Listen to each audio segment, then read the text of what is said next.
L'heure est à la mobilité électrique dans les grandes villes et regardez ce qu'on a déniché pour vous. Deux trottinettes électriques de la marque e-Road. Alors elles nous ont été prêtées par la boutique Wheel & Go de Paris, mais vous les trouverez évidemment en ligne. Et on va donc s'intéresser à ces deux produits foncièrement différents parce que comme vous le voyez, regardez. La première que je vous présente, eh bien, c'est la Olala, un produit qui techniquement n'est pas tout nouveau. C'est surtout une trottinette électrique qui séduit le public par sa conception. Regardez un petit peu la taille de ses roues.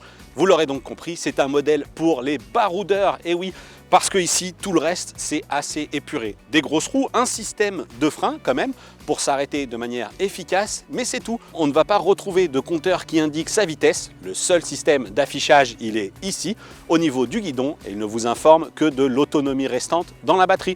Côté vitesse, le constructeur annonce 25 km/h maximum, mais ça, ce sera fonction de votre poids, évidemment, et du relief de la route.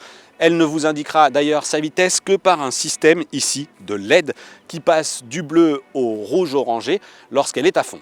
Côté autonomie, le constructeur annonce là encore 40 à 50 km, à pondérer toutefois de nouveau avec les critères de poids et du relief de la route. C'est la bonne nouvelle d'ailleurs justement concernant le poids, eh bien c'est que ce modèle ne pèse que 16 kg. Alors c'est vrai que c'est quand même assez lourd, mais pour un gros modèle comme ça, on pourrait s'attendre à ce que ce soit encore plus lourd, eh bien c'est pas le cas. Et il y a en plus une bonne nouvelle du côté de la conception, c'est que lorsqu'elle est pliée, eh bien vous voyez la petite protection qui est au-dessus de la roue avant permet de la faire rouler tout en la tirant, un peu comme un chariot.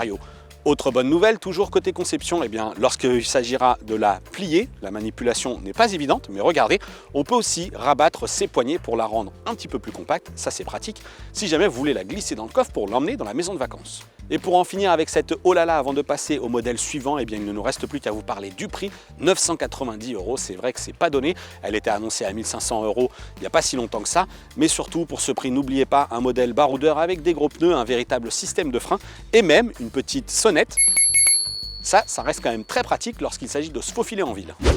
Deuxième produit de la marque e-Road, eh bien regardez, il s'agit de la Litroot, un produit qui là encore nous a beaucoup plu puisqu'elle est équipée de grandes roues, 8 pouces, plus étroites mais néanmoins assez maniables. Ce qui est surtout intéressant, eh bien c'est que lorsqu'elle est repliée, elle est finalement assez légère encore. On a même pu prendre les transports parisiens, donc rejoindre la gare puis ensuite prendre le métro. Évidemment aux heures de pointe, c'est pas ce qu'il y a de plus pratique, mais néanmoins on l'a beaucoup apprécié parce que son moteur 350 watts atteint les 25 km/h très facilement, y compris lorsque ça monte un petit peu. Il y a d'ailleurs 3 modes d'assistance pour rouler plus ou moins vite. Pourquoi se priver? Autant se faire plaisir en allant jusqu'au mode 3. Et on ne vous cache pas que cette trottinette, elle dépasse même un petit peu les 25 km/h.